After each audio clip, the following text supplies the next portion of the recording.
Hello children, welcome to Social Studies digital class. How are you all? Children, today we are going to learn a very interesting and important topic. Before that, let me ask you a question. Have you ever been hungry for one time or for the whole day? How it would be? Yes, we feel so much of hunger, we would like to eat food, is it not? Suppose if we won't get food for another time also, we start feeling irritated, we start feeling like something should be eaten so that you can satisfy your hunger. And suppose imagine if a person doesn't get food continuously, what happens to him? Yes, his health is going to get deteriorated, and if the situation continues, then he may also face death. So today's topic is about food. You might have understood that today's topic is about food and how was the situation during the pre-independent times and what were the steps taken by the government after independence to provide the food security to the people, and how was the situation before the independence and after independence, and also what is the present condition. So today we are going to discuss about food security, that is one of the important lessons in your textbook. So let us begin. In this class we will discuss about the situation of India during pre-independent times, food security in India, availability of food grains in our country, availability of other food items. Children, we are going to discuss about food security. This is the first part of the lesson. Why we need to study about food security? Where is the necessity for us to discuss about the food security? Why we should discuss? So that we should have an understanding whether the people of our country are having the food availability all the 3 times and throughout the year and throughout their lives. That itself is the food security. Whether the food is available for the people or not, that we need to discuss in this class and try to develop an understanding about food security. So children, see this slide. This is the slide of the pre-independent times, the Bengal famine, which was one of the severe famine that occurred during those times. You can see here the photographs of the boys from Life magazine, the children trying to collect food grains from the goods train because there was so much food scarcity. No food was available and those people were hungry. And you can see in the second picture, women sweeping grain fallen on the ground. So that was how the situation was during those times and how the people suffered with the lack of food. Children, see, in the pre-independent times in India, famine situation of extreme scarcity of food were a common cause of large scale starvation deaths. So many people during that time died because there was no food availability to those people at that time. So let's see how many people died during that time.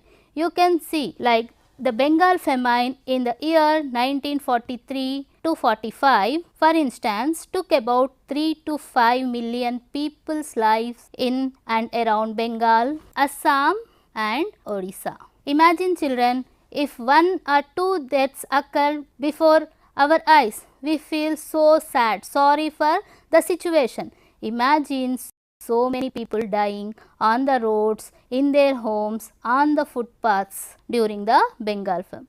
So much pathetic was the situation during those times. So what else has happened during the Bengal famine times? Let's understand with a story. So here he was one of the imaginary character of Bengal famine times and he will tell his story in his own words. Let us get into the story. I was the oldest among my siblings. I used to work and survive. I worked as a farm laborer. I left my father in the village and took my brothers and sisters to Kolkata Kolkata. This is the new name. Earlier name it was Calcutta. It is in West Bengal. We went wherever the food was distributed. Mothers carrying their dead children in their womb and sprinkling water with the hope that their children will get back to life. Such was the pathetic situation. We also saw people eating grass, and we also saw people eating snakes because of hunger. No food was there, no grains were there in their homes.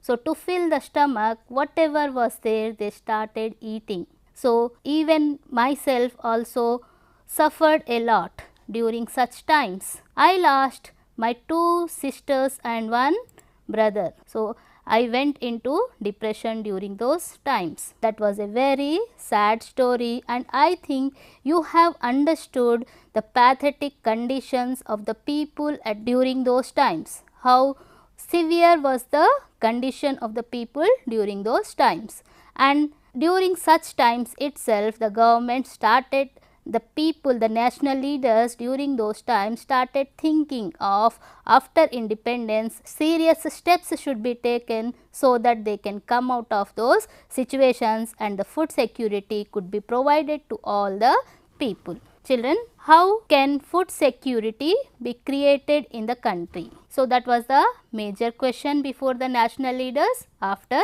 independence.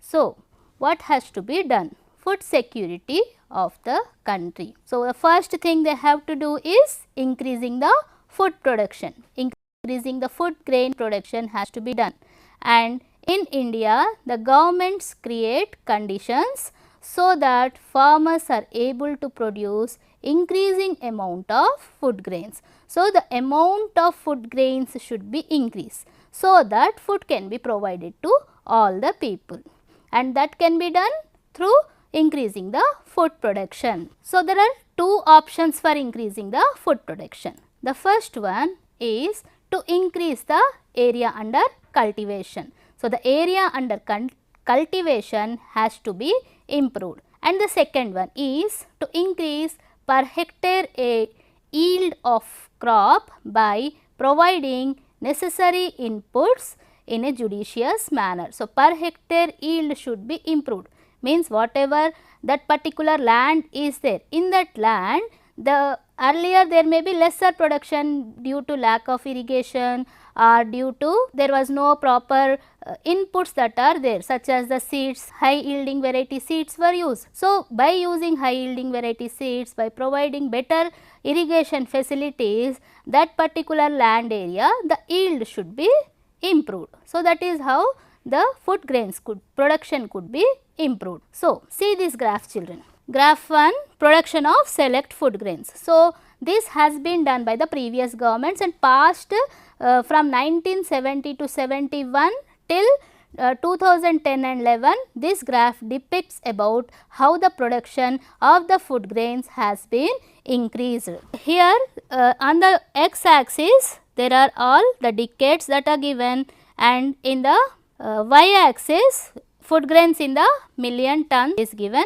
So, in the year, this blue color represents the paddy food crop, and the brown color represents the wheat, and the green color represents the jawar, and this dark blue color represents the oil seeds. So, let us see how the paddy and wheat was concentrated, and the production of paddy and wheat was improved from the times of 1970 and 71. So, in the year 1970-71, the paddy production, this is in the million tons, it was more than 41 million tons, approximately 42 million tons in the year 1970-71.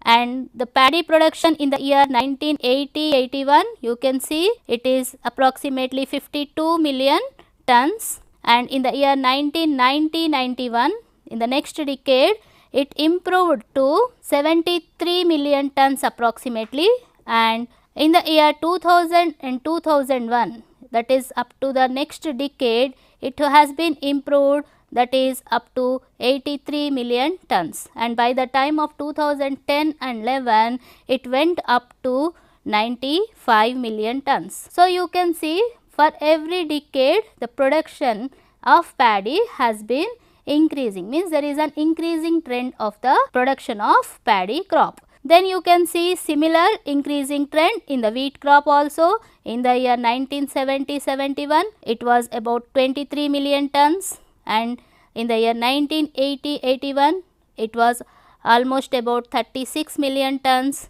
and in the year 1990-91 it was about 55 million tons, and in the year 2000 and 2001 it was 70 million tons, and in the year 2010 and 11 it was almost about 88 million tons. It has been always an increasing trend of the paddy crop production as well as wheat crop production. So, here the government concentrated improvement of the production of paddy and wheat, and similarly the production also has been improved. But you can see the other two crops also. Look at the graph. See here, jawar and oil seeds. You can easily identify that there was not much concentration done on the jawar as well as oil seeds. You can see the increase only in the year 1990-91, and there was a decreasing trend in the year 2000-2001, and still it was same maintained in the year 2010 and 11. And you can see the oil seed, there is little bit improvement in the production of the oil up to 2010 and 11. So, you can understand that more concentration has been done over wheat and paddy and wheat, so that these were the two staple crops, and if the production is increased then they can supply to all the people and the food security could be provided. So, let us go for the next graph.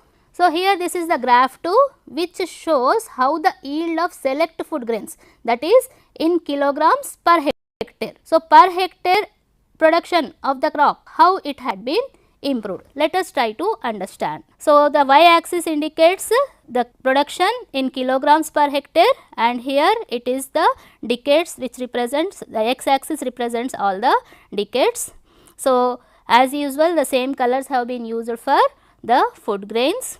So, you can see per hectare how much of the kilograms have been produced. So, this you can see here also there is an increasing trend of the food grains per hectare, means per hectare they could improve by providing various inputs to that particular land, and they have improved the production in those lands. So, in the year, first let us see for paddy. It is about 1200 kilograms per hectare in the year 1970-71 they were producing, and in the year 1980-81 it increased to about 1300 kilograms per hectare. In the year 1990-91 it was improved up to 1700 approximately kilograms, 1700 kilograms per hectare, and in the year 2000-2001 it has been improved up to 1800 kilograms per hectare of the land, and in the year 2010 and 11 it has been still further improved to 2200 kilograms per hectare, and you can see the increasing trend more than paddy for the wheat. So, in the year 1917 it was only 1300 kilograms per hectare, but it was still, you can find an increasing trend of the wheat crop. In the year 1990-91 you can see that there is a constant increase you can find, that is up to 2300 kilograms per hectare, and still it has further improved towards up to 2300 kilograms per hectare, and in the year 2010 and 11 it reached up to 3000 kilograms per hectare. One thing you need to understand, children, that land is a limited area. The hectares cannot be expanded, the land cannot be expanded, but you need to understand that on that piece of land the kilograms, that is kilogram per hectare has been improved, means more rice or more wheat was being produced on the same piece of land, because as you know that land is a limited asset, you cannot expand the land, but by providing inputs you can surely increase the production on that particular area of land. So, once again let us go for the graph to understand how the other food grains were not much encouraged. See here for jawar and for oil seeds you can understand that there is very less encouragement given to these two crops. So, which were more improved? That paddy and wheat were given more concentration, so that scarcity could be avoided and food security could be provided to all the citizens of the country. Children, now let us go for the next thing. So, as I said that we have to provide the irrigation on the piece of land sufficiently, so that on the land more production can be done. So, irrigation is providing the water to the fields. So, that has to be done, and what are the next things that are to be done, let us see. So, the next thing is planting drought resistant crops such as per the local conditions, water harvesting and crop rotation. So, what else can be done apart from only concentrating on the fewer crops? The farmers can also go for drought resistant crops which are suitable to the local conditions, and water harvesting, and even for the crop rotation. They can also go for water harvesting, preserving the water, and even they can also go for the crop rotation which increases the soil fertility. And the next thing is that ensuring that the soil and other natural resources are not damaged or depleted in this process. So, if you continuously go on concentrating in the increase of the production and you do not concentrate about the fertility of the land, which also can damage the or lose the soil fertility. So, soil fertility should be remained. The farmers and the government has to concentrate that more amount of the fertilizers or the pesticides should not be used, and the land fertility should not be lost. Also should be kept in mind by the government as well as the farmers. So, let us go for the next thing. So, how much of the food availability is there in the country? Let us understand. Availability of the food grain. So, the first requirement to provide the food security, what should be there? There should be food availability, means the food in the country. How much of the food is there in the country? That needs to be analyzed first. We have to understand how much of the food is there in the country. So, the first requirement for a country is able to produce food grains for the whole of its population. There should be food availability, only then the food security is possible. So, how do we measure that there is enough food for all of us or not? What is the way to measure that there is sufficient food in the country or not? Let us first estimate what is available, that is per person or per capita availability of food grains in the country should be sufficient and also increasing over the years. So, per capita availability means per person how much of the food is available. Let us try to estimate that first, and not only per capita availability of the food should be there, that also be increasing every year. Over the years more food should be provided to every citizen of the country for continuously over the years. So, there is difference between production and availability of food grains. So, what is availability of food grains? Let us understand. Availability of food grains for the year is equal to production of the food grains during the year, that is production minus seed, means farmers will take out certain amount of their produce for the next year to be planted. So, that comes under the seed, that needs to be subtracted from the production. Then the next one, minus seed minus production minus feed. Feed is for the cattle and even any of the wastage, means in the sense some of the production has lost due to feed by the cattle, some may be getting wastage. So, that all should be eliminated from the production for the next, to understand the production for the particular year. So, production of the food grains during the year plus net imports. Imports are what have been brought, purchased from the other countries, and the next one is imports minus exports minus change in the stocks with the government, that is the government will keep certain stock for itself every year. So, that also need to be subtracted to get the final production for a particular year. So, this is how the production needs to be calculated. So, availability of food grains per person per day is equal to availability of food grains for the year, that we have seen how to calculate in the previous slide, divided by population by 365 days. So, this is how per capita availability of the food grains to be calculated. Now let us see the next one. Besides production, imports are a way of increasing the availability of food grains in a particular area. Imports are nothing but, as I said, what we get it from other countries, what we purchase, the government purchase from the other nations, those comes under the imports. And the next one is, another important source of the food grain availability is the food grains available with the government. So, government, as I said, it will keep certain stocks with itself for the food security. So, these are all the various things how to calculate about the food availability, per capita food availability per person. So, now let us go for the next concept. So, information relating to production in this chart you can easily understand the net production of the food grains, net imports, change in government, net availability of the food grains, per person availability per day. So, here in the column 1 you can see for the year 1971 population was 551 millions and net production it was 94 million tons and net imports were 2 million tons and changes in the government stock, that is 2.6 million tons. So, here if we calculate how much net availability of the food grains is there, 94.3 million tons, and per person if we divide this net availability of the food grains by the population, we will get the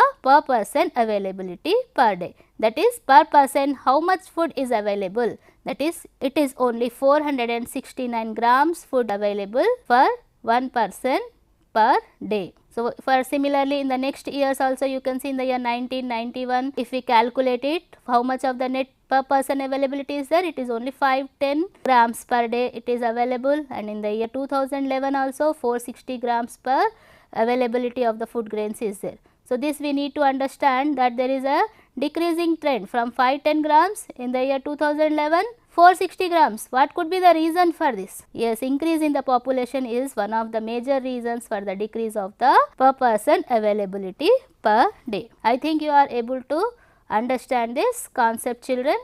So, now let us go for the next. What falls under the food grains? Food grains, what are the different things come under the food grains? Let us understand here.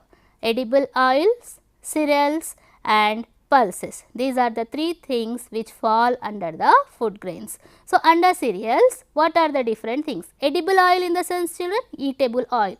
What we eat by putting in curries and all, that comes under the edible oil. Now, under the cereals, you can see coarse cereals and the fine cereals. So, coarse cereals, they are jawar, ragi, bajra and other millets, and fine cereals, they are the rice and wheat, and the other food grains that are there are the pulses. Let us go about understanding the coarse cereals and their benefits out of them. So, what are coarse cereals? As I said that coarse cereals are the jawar, ragi and all. So, many believe that coarse cereals to be inferior grains. So, generally eaten by the poor people are like that. But on the contrary, there are highly nutritious. These are highly nutritious and wholesome grains. They are the staple diet of millions of people living in the dry land regions of the country.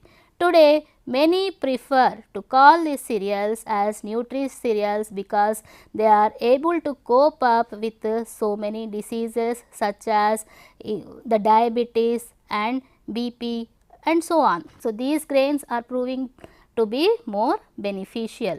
Availability of the other food grains. Let us understand about the availability of the other food grains. What are the other food grains that are available?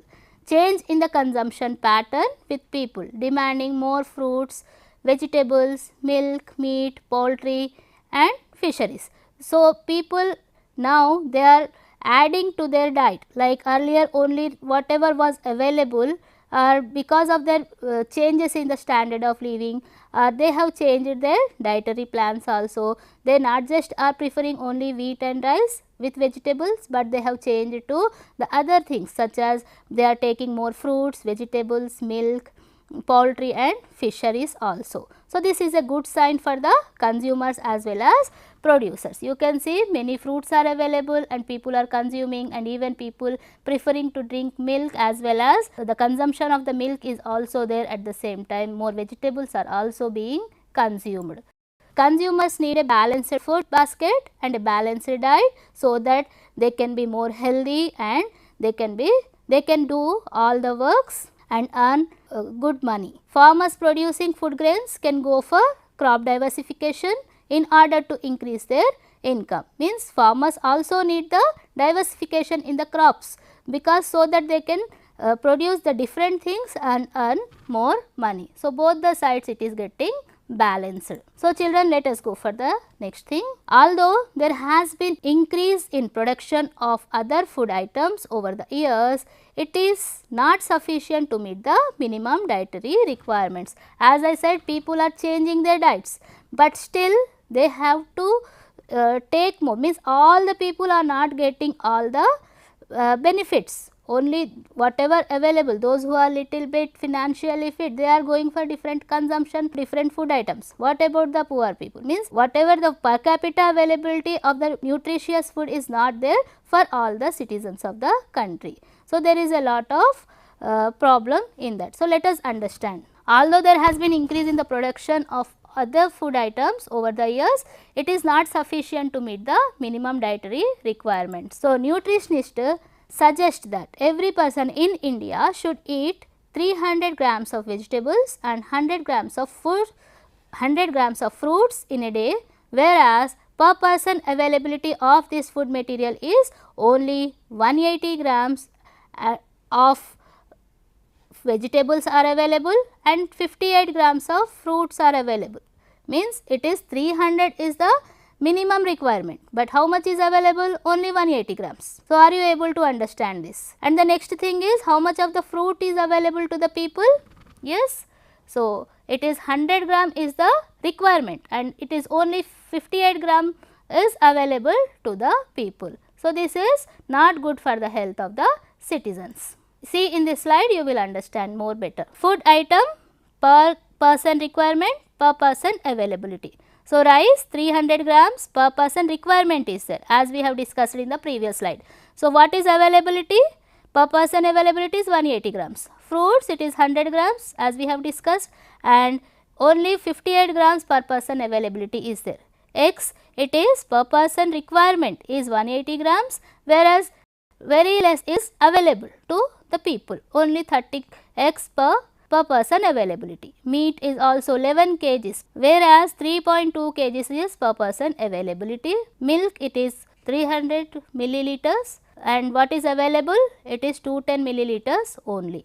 So, I hope you have understood this chart in a better way. So, there is a lot of need for the people to maintain a good and nutrition diet, so that they can be healthy, and we still have not reached to up to that extent. Children, what should be done? Let us see. Farmers require support in terms of inputs and market opportunities for diversification of other items. Farmers have to be supported and guarded against market risk that they face in the new situations. So, farmers need a lot of support for the diversification as well of the products, the input should be there, and even marketing opportunities also should be there, and they should be supported and guarded for the market risk and to also face the new situations. Agriculture diversification may impact food grain production. Careful planning is required so that food grain production and other crops should be balanced, and it should not lead to low production of food grains. I hope you have understood the lesson and also understood the concept of the food security, and we will be learning more concepts about food security in the next lesson, that is food security part 2. So, try to read the textbook and understand the concepts. Before that, let us go for the evaluation questions. The first question is, what is food security? Explain. The second question is, what is per capita availability of the food grains? Explain in brief. The third question is, write the suggestions of the nutritionist regarding the food consumption by the people. I hope till here you have understood the lesson in a better way, and you can ask the doubts to your teachers and you can go through the worksheets. For better understanding of the concepts, go through the worksheets and visit the site of SCERT for the worksheets. So, meet you in the next session, that is food security part 2. Until then, take care. Thank you.